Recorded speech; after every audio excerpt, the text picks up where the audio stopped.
తెలుగువారికి శ్రీ శ్రీ వెంకటేశ్వర స్వామి ఎలాగో ఆరాధ్య దైవం ఎలాగో మనకు ఒక అద్భుతమైన వనరు ఉందన్నమాట. అదే ఎర్రచందనం.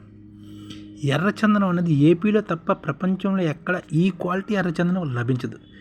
ఇది మన ఎర్రచందనం మన ఏపీలోని శేషాచలం అడవుల్లో, మన తిరుపతి బాలాజీ చుట్టుపక్కల ఉన్న ప్రాంతంలోని చాలా వరకు అడవులు తగ్గిపోతున్నాయి. కానీ మన ఐడియా ఏం చేస్తుందంటే ఈ ఏరియాలోని ఫుల్గా ఇంకా డబుల్తో చేస్తుంది అన్నమాట ఎర్రచందనం. దాదాపుగా మనకి ఈ చుట్టుపక్కల 5.5 లక్షల హెక్టార్ల దాకా ఉందని శేషాచలం కొండలు అంటారు.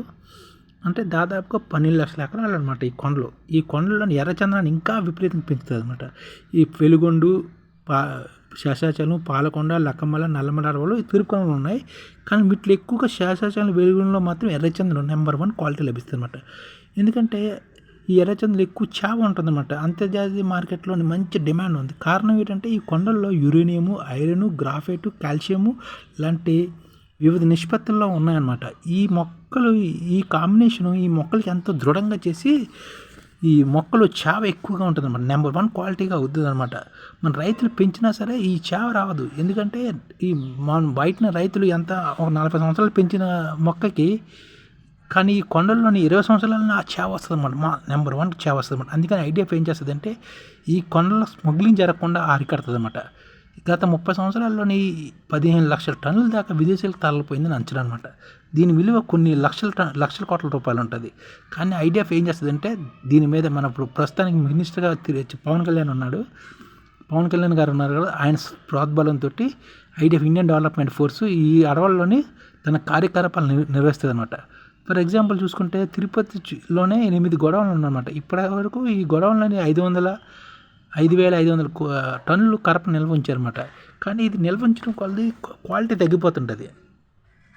ఇందులో నేను 1,462 టన్నులు అమ్మగా 664 కోట్ల రెవెన్యూ వచ్చిందనమాట. అందుకనే ఏం చేస్తున్నారంటే క్వాలిటీ తగ్గిపోతుంది. అందుకని మనం ఈ కర్రను కూడా వీలైనంత వరకు అమ్మేసి ఆ తర్వాత అంటే ఎందుకంటే ఈ కర్రకి చైనా, రష్యా, జపాన్ దేశాలకు మంచి డిమాండ్ ఉందన్నమాట. ఈ డిమాండ్ ఉండడంతో ప్రాముఖ్యతను గుర్తించారన్నమాట.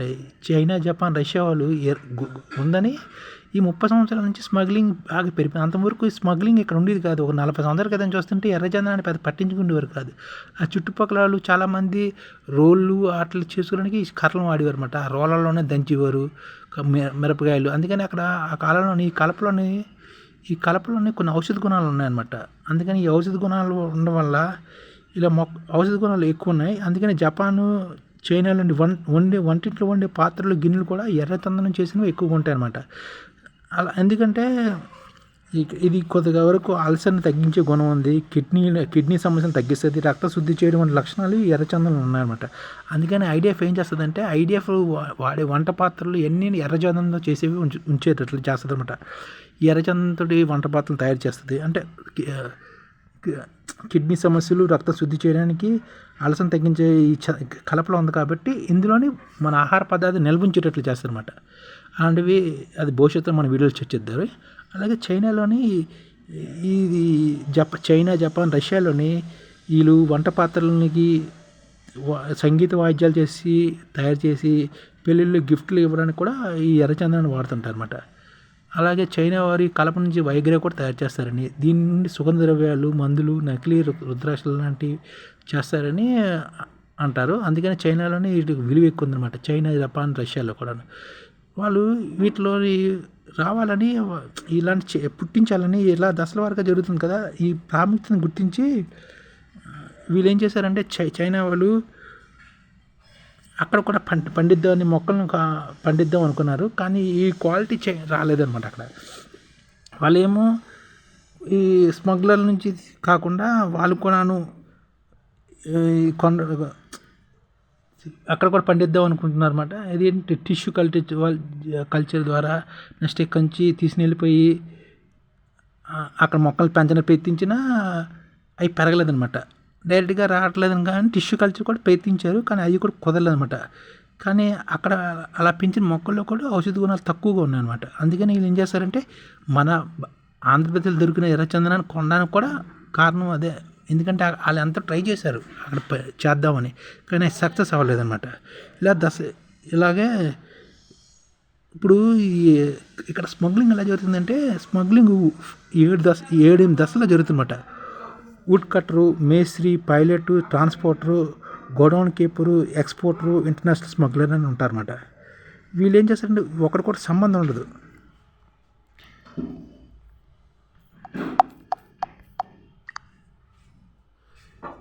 ఇప్పుడు ఇక్కడ స్మగ్లింగ్ ఎలా జరుగుతుందంటే ఇక్కడ ఒకరికి దశల వారీగా జరుగుతుందన్నమాట. వీళ్ళు చాలా గోప్యంగా ఉంటున్నారు. ఎవరితో ఒకరికి సంబంధాలు ఉండవు. ఎవరి పని వారిదే. ఏది వుడ్ కట్టర్ పని వుడ్ కట్టర్ అంటే ఇది వుడ్ కట్ చేయడం వీడి పని. ఆ తర్వాత మేస్త్రి ఉంటాడు, ఆ తర్వాత పైలట్ ఉంటాడు, ట్రాన్స్పోర్టర్ ఉంటాడు, గోడౌన్ కీపర్ ఉంటాడు, ఎక్స్పోర్టర్ ఉంటాడు, ఇంటర్నేషనల్ స్మగ్లర్ అనమాట. వీళ్ళకి ఎవరి పని వాళ్ళకి దశల వారీగా చేస్తుంటారు అనమాట. అంటే వుడ్ కట్టర్ అంటే వీళ్ళు చాలా పేదవాళ్ళు అయి ఉంటారు అనమాట. వీళ్ళు ఏం చేస్తారంటే వీరు భయపడరు దేనికి, పగలు రాత్రి తేడా లేకుండా దొంగలను తరిమిస్తుంటారు. వీళ్ళు షార్ప్ వెపన్స్ కలిగి ఉంటారు అనమాట. కొండల్లో ఎంత దూరమైనా దొంగలు మోసుకుంటూ ప్రయాణిస్తుంటారు అనమాట. ఈ వీళ్ళ యొక్క శక్తి సామర్థ్యాలను స్మగ్లర్లకు ఎక్కువ వాడుకుంటారు అనమాట. అందుకని ఈ అడవి అనేది ఎలా ఉంటుందంటే ఒక తెరిచిన ఖజానా లాంటిది ఈ అడవి. ఈ 12 లక్షల ఎకరాల భూమి. అందుకని ఐడిఎఫ్ ఏం చేస్తుందంటే ఎవరైనా వచ్చిన వీలుంది. వీరప్పన్ చనిపోయిన తర్వాత ఈ వేలూరు, కాల్పాడి, జవాదిమల్లె కొండల్లో ఉన్న స్మగ్లర్లంతా శాసనసల కొండల్లోకి వచ్చి స్మగ్లింగ్ చేస్తుందన్నమాట. అందుకని ఐడిఎఫ్ ఇండియన్ డెవలప్మెంట్ ఫోర్సెస్ ఏం చేస్తుందంటే తన సామ్రాజ్యాన్ని ఇక్కడ స్థాపిస్తుంది అనమాట. ఐడిఎఫ్ ఈ కొండల్లోని ఐడిఎఫ్ తన సామ్రాజ్యాన్ని స్థాపించి స్మగ్లింగ్ ఒక్క ఎకరం ఒక్క టన్ను కూడా స్మగ్లింగ్ జరగకుండా ప్రపంచానికి ఎర్రచందనాన్ని కాపాడుతూ తిరుపతిని బాలాజీని రక్షిస్తూ. ఎందుకంటే తిరుపతి బాలాజీకి వచ్చిన భక్తుల్లాగా వచ్చి చాలామంది స్మగ్లర్లు అక్కడ నుంచి కొండల్లో దిగిపోతున్నారు. కొండల్లో దిగిపోయి ఎర్రచందనాన్ని కట్టెలు అవి కొట్టేసి ఈ వుడ్ కట్టర్స్ మేస్త్రీలకి వెహికల్స్ని వాళ్ళ ద్వారా ట్రాన్స్పోర్ట్ చేసుకుంటూ రకరకాల దారుల ద్వారా గొడవలు చేసుకుంటూ ఈ విధంగా విదేశాలకు ఎక్స్పోర్ట్ చేస్తామన్నమాట. ఎందుకంటే కాళహస్తిలోనే 33 ఎర్రచందనం లారీలు పట్టుబడ్డాయని పేపర్లో వస్తున్నది. అలాగే నేపాల్లో కూడా ఎర్రచందనం పట్టుబడ్డదని కూడా ఇలా అనుకుంటున్నారు అనమాట. అలాగే చంద్రబాబు హయాంలో దాదాపుగా ఎర్రచందనం అది పట్టుకున్న ఎర్రచందనం అమ్మడం ద్వారా 6,000 కోట్ల రూపాయలు గతంలో వచ్చింది. కానీ గత ప్రభుత్వంలోనే గత 5 సంవత్సరాల్లోనే పెద్దగా ఎర్రచందనం పట్టుకున్న దాఖలాలు పెద్దగా లేవు. ఎందుకంటే ఇప్పుడు ఈ ఎర్రచందనం అన్నది ప్రపంచానికి ఎంతో అవసరం. అయినా సరే వీళ్ళు ఏం చేస్తున్నారంటే చైనా వాళ్ళు వాచ్ సంబంధ పరికరాలకి, బొమ్మలు, సంగీత పరికరాలకి, ఇలాంటి ఇంట్లో వస్తువులు తయారు చేయడం ఇలాంటివన్నీ వాళ్ళకి నమ్మకం అనమాట. ఇలాంటివన్నీ చేసుకుంటే ఇల్లంతా ఇంటికి కలిసి వస్తుందని. అంటే ఇలాంటి చేసిన వస్తువులు ఇంట్లో ఉంటే ఇంటికి శుభం అని వాళ్ళ నమ్మకం. అందుకనే మనం ఎర్రచందనాన్ని ఐడిఎఫ్ ఆధ్వర్యంలోనే ఎక్స్పోర్ట్స్, ఇంపోర్ట్స్ దాని యొక్క వాడకం అంతా జరుగుతుందన్నమాట. అది మన తెలుగు రాష్ట్రాల్లోని మన ప్రభుత్వాలు పూర్తి బాధ్యతలు ఇండియన్ డెవలప్మెంట్ ఫోర్స్కి అప్పచెప్తున్నారు. ఇండియన్ డెవలప్మెంట్ టోటల్ లక్ష్యం ఏంటంటే 10 సంవత్సరాల్లో తెలుగు వారందరూ ట్యాక్స్ పేయర్ల కింద తయారవ్వాలన్నమాట. అది ఇండియా ఆ కృషి. అది అవ్వాలంటే ఈ ఎర్రచందనం అంటే తిరుపతి బాలాజీ యొక్క అసెట్స్ ప్లస్ అక్కడ ఉన్న ఈ కొండలు అన్నీ ఐడిఎఫ్ అండర్లోకి వస్తాయి అన్నమాట. ఐడిఎఫ్ దాంతో వ్యాపారం చేస్తుంది అన్నమాట. అదే టోటల్ లెక్క ఐడిఎఫ్. ఈ విధంగా తెలుగు రాష్ట్రాల్లోనే 1 కోటి మంది కొత్త ఉద్యోగాలు ఏర్పడతాయి అన్నమాట. అది భవిష్యత్తు వీడియోలో చర్చిద్దాం.